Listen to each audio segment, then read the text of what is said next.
Is AI coming to real estate? And more importantly, is it going to be C3PO, R2D2, or one of those hot Cylon babes? On today's Unnamed Real Estate Podcast.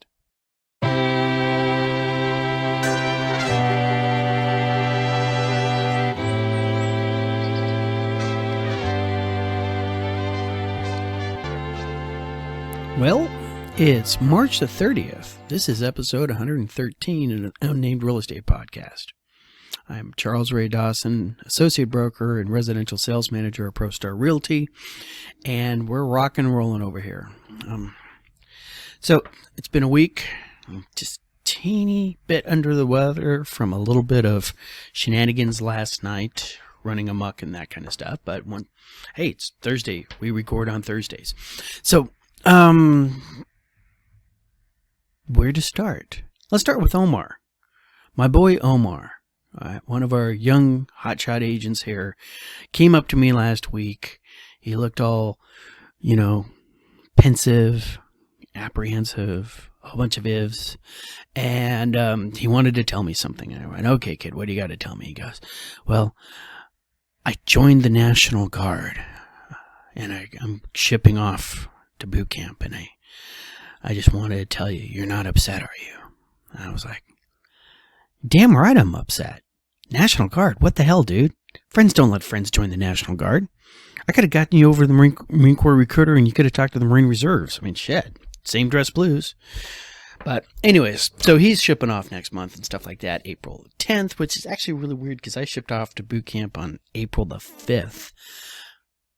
Wait, was it October? Anyways, long story short, he's heading out. He'll be coming back and everything like that. We're going to be covering his books and everything for him while he's gone. And really proud of the kid. Not that I tell him that. I'm still National Guard. What the hell?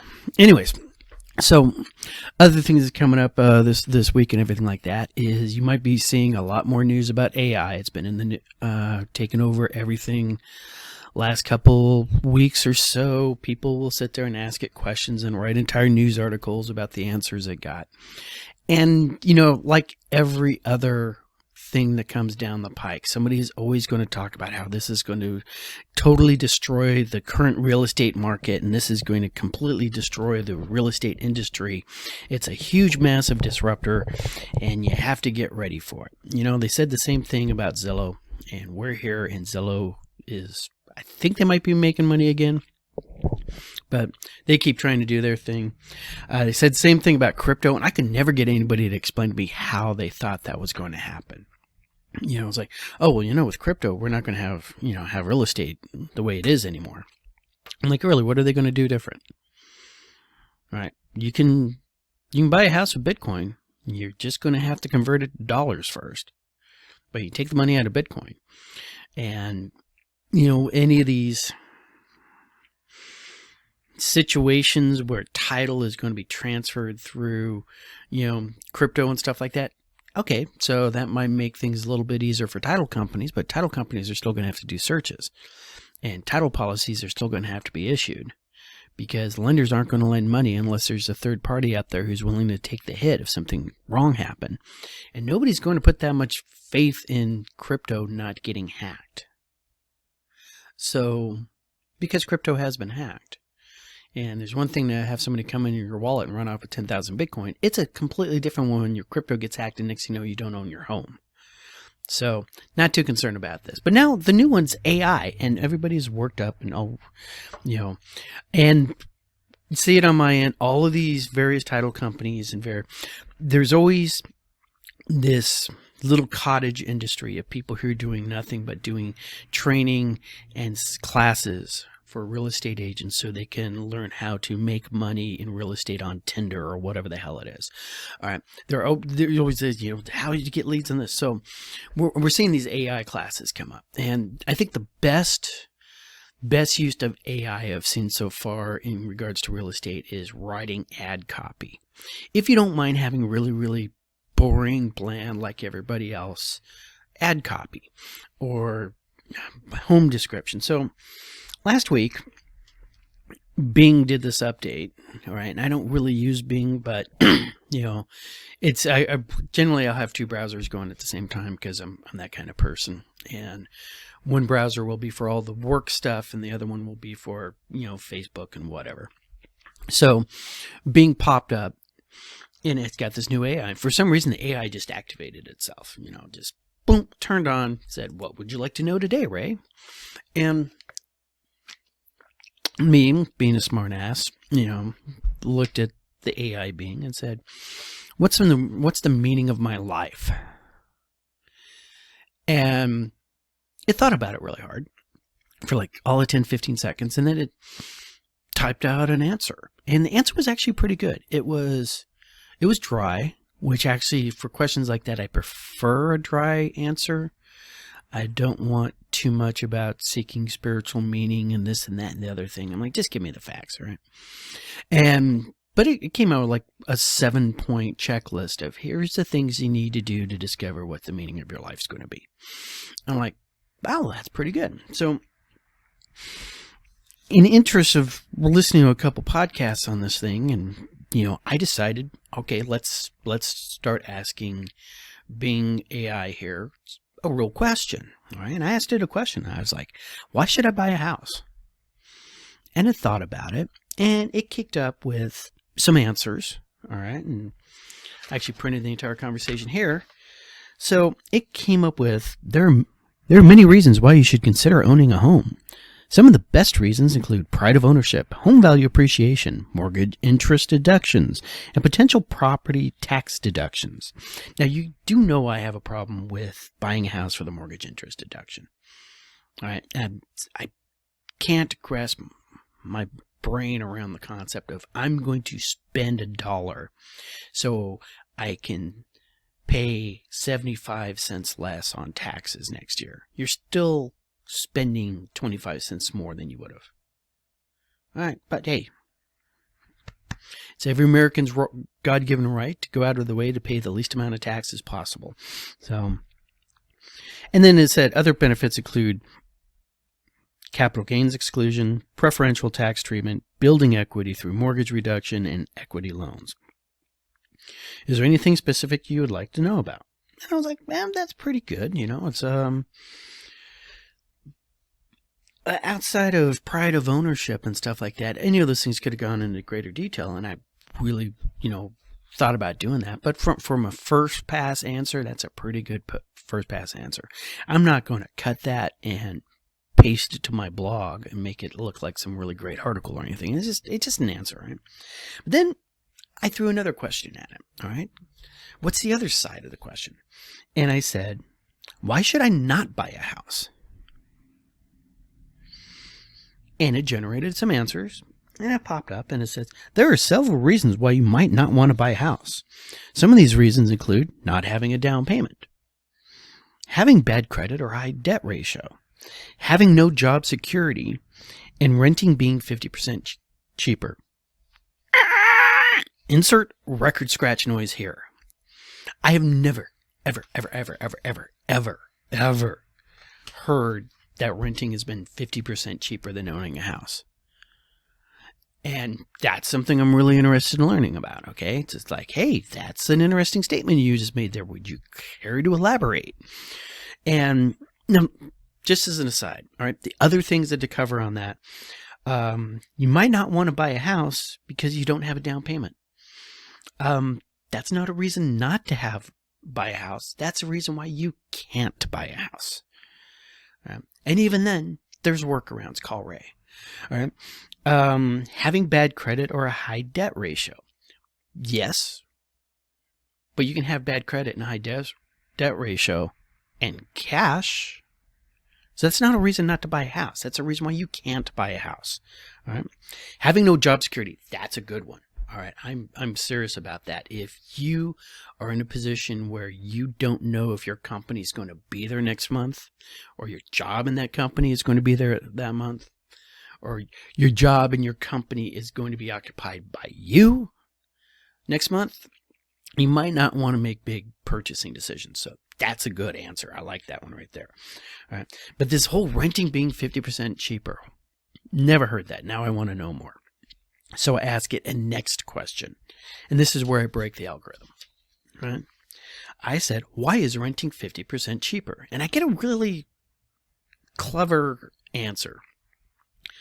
I'm sorry, but I don't have enough information to accurately answer your question. The statement that renting is 50% cheaper was mentioned in one of my previous search results, but it doesn't provide any further details or context. Would you like me to look up more information on this topic? So at that point, I realized I'm going down a rabbit hole right here, and I backed out because I got my first two layers of information on this I want to know. Because one of the other things that this does that I find is interesting is when it makes something, it'll actually throw a little note on there that you can then go, oh, this is the source of that information it's using to answer the question, right? And in this particular case, it looked like it got that answer from something called thebalancemoney.com, right? Which I'm not going to look up into it. The other ones on here I notice, JPost, that's Jerusalem Post, Fool.com, that's Del Motley Fool, great people to put on your listening list, by the way. Thebalancemoney.com for another one. And so this is one of the problems we're going to have with AI. Right? And this is what I wanted to get to the crux of this whole thing. AI is not a super computer that they flipped a switch on and it took its little steps out like a baby learning to crawl and then started absorbing all this information and now is the sum total of all human knowledge in the world. What they've done, and you can say this is a good thing or a bad thing, is what they've done. Amazing how I always get coughing fits as soon as that little light goes on. What they've done is they have gone out there and curated the information they wanted to put into the AI. So some cases they pulled like all of Reddit or certain topics of Reddit and they put that in there. This particular case, it looks like they're reading a lot of articles, a lot of news articles, right? And now we start talking about the viability of your information sources, especially when you're programming an AI. I just caught it up on something. It first search went out there and said, did basically a Google search. Sorry, Microsoft, you did a Google search. Or worse, you did a Bing search, which is like, there's like 2 or 3 levels of suckage over Google. I mean, if you can't find it on Bing, I just go to Google real quick, even though I try to default to Bing because I don't like Google to begin with. But, and then it read some headlines, found some articles, read those articles real quick, read them for content, which is better than 98% of humans alive today. All right. And threw that things up there. All right. So it basically probably did about 20 minutes of searching for me in about 3 seconds. Awesome. Read it all, consolidated it down, gave me the Cliff Notes version.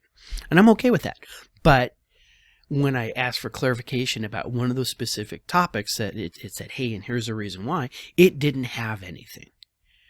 Right? Because it probably went back, reread that article, and realized that article didn't have anything. It's just some guy saying something. Now, is the AI smart enough to follow hyperlinks? And then, because, hey, guys, let me teach you how the internet works real quick, and how to use the internet well. You read the article, good authors will make a declarative statement and then back it up with a hyperlink to where they got that information from. Right? If the people you are following on the internet do not do that, look for other sources. And if you click on that hyperlink and you realize that the article has nothing to do or does not say whatever that author was trying to support, all right? Because I've seen them do that. I've seen them do that a lot looking at Salon.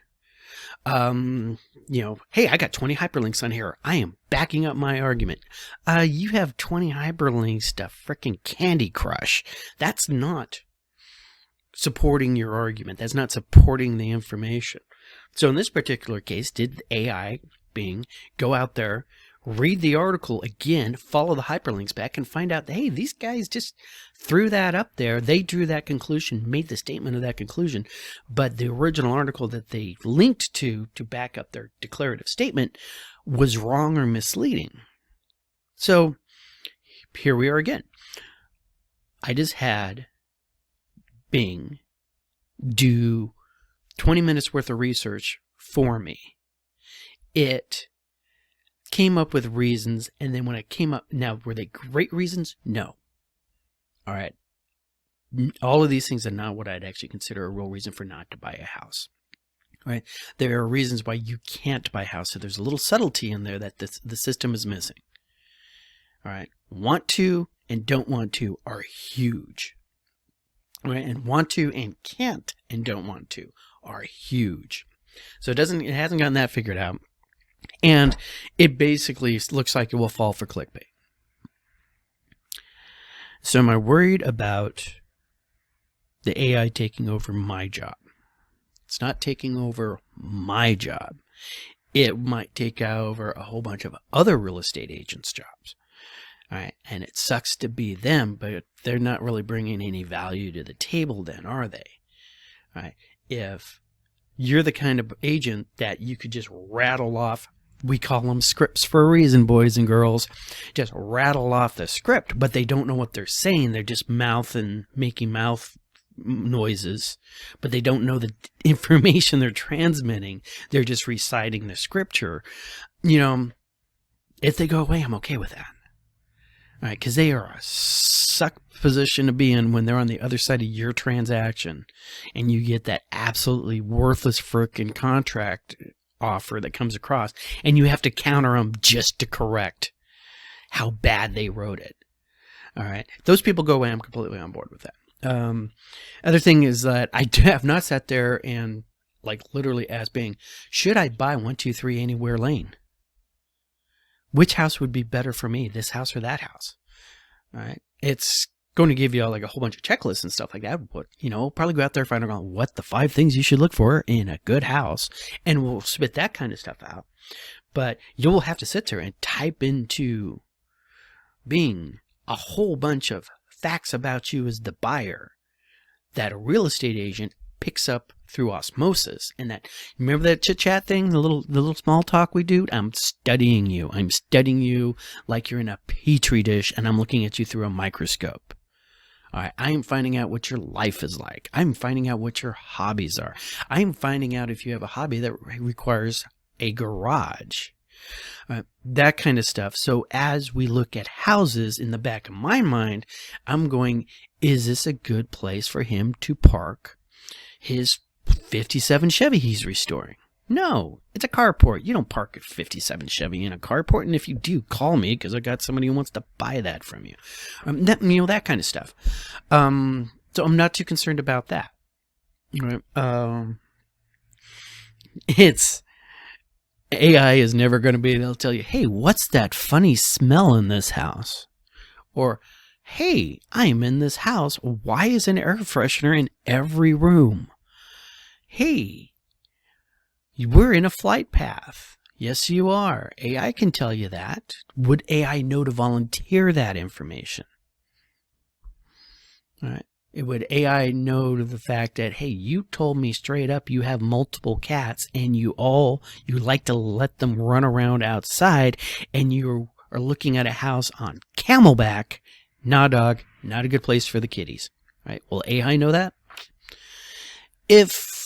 Well, here's a good one. If the smart people at Bing take my entire everything Ray's ever written and everything Ray's ever said in one of these YouTube channels and uploaded it, would you have a little artificial Ray? You know, a little digi-Ray running around out there, you know, with a certain amount of snark and bitterness to him, you know, taking over the internet. Be like a little proto-me. I can almost be okay with that. But I can tell you one thing that I know the AI will be really good at, and it'll be just randomly reciting numbers and facts to you like this. On March 23rd, 2023, the following real estate numbers happened. There was 13,766 active listings, down 280 from the previous week. New listings were 1,817, down 25 from the previous week.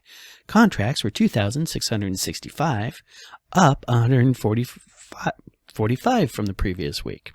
Closings were 1,621. Coming soon to an MLS near you are 626 new listings. The Crowdford report numbers were 61 for demand. Supply. AIs do not make mistakes like that. Your demand was 82.6 for a Crowdford report score of 135.5. Definitely in a seller's market. Yeah, I mean, it could do that all day long. All right. But can it be jazzy? Can it sit there and say, okay, so here's our individual cities and stuff like that. Chandler, wow, check these guys out. They are breaking the 200 mark on the index, right? They're at 222.9. That's up 24% from last month, where they're at 179.2. They're leading the pack in a big way. In fact, they have the highest, not just the highest rating, but they're the highest change in the last month. Number 2 for change is Gilbert. They're at 168.7. Everybody's bouncing up except for Tempe and Paradise Valley. In fact, Paradise Valley, they're down 16. They're leading the losers. All right, they're at 133.4 last month. This month, they are at 112.7. That means they are 2.7 points off of going into a balanced market. Our only balanced market that we have out there, by the way, is Goodyear at 104.6, and they're trending up from 12% because they used to be at 93.5. And of course, for these guys out there who just looking for the bargains or whatnot, get ready to drive, because those bargains are to be found out there in Queen Creek, Maricopa, and Buckeye. Yeah, I double dare an AI to try to do that. So, and just to wrap the whole thing up, not worried about it. Really fun to play with. When Google first came out, I got really good at figuring out how to ask Google for things. I got good at my Google Foo, and I think I need to learn Bing Foo now. I got to learn how to talk to the AIs and stuff like that, because I can tell there's something in there that will make, if nothing else, crap. If I'm trying to sit there and go, what actually was the air complement of a Zuho class aircraft carrier in World War II, without going to Wikipedia, because Wikipedia will just tell you how many that ship could carry, but I want to know what the actual wing component was. They'll probably do a better job of that, but think about how much time that would save for me to learn about other useless trivia that I never get. Nobody's interested in hearing about the Imperial Japanese Navy and bars. How do I know this? Because I go to a lot of bars, and I talk about a lot of stupid stuff, and nobody is ever interested. But I'll survive. Just like your kids and your pets if you watch them around water, right? And just like you will if you don't drive into flooded areas, right? And not only will you survive, but you will thrive if you work your circles. Have a great weekend. Thank you guys very much. And I'll talk to you guys all later.